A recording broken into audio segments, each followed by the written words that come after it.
I just got my cash out card. I ordered this about a week ago. So if you get something like this with that address there, that P.O. box number, this is your cash out card. So let's take it out of the envelope.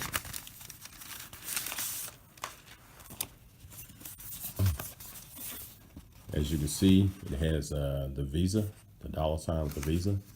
And when you open it up, this is what the card looks like. And it says activate your card in the cash out by scanning this code. Once you scan the code, it'll be activated. So you could send and receive money free of charge. So if I pull this off,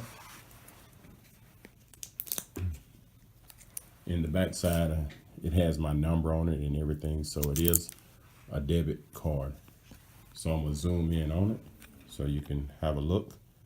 So that's my signature at the bottom. So it's no numbers on the front. All your numbers are on the back side.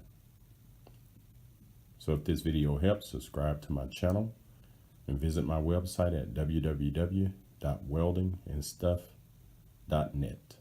And also visit my Amazon influencer account. It's a store on Amazon. All right, thank you.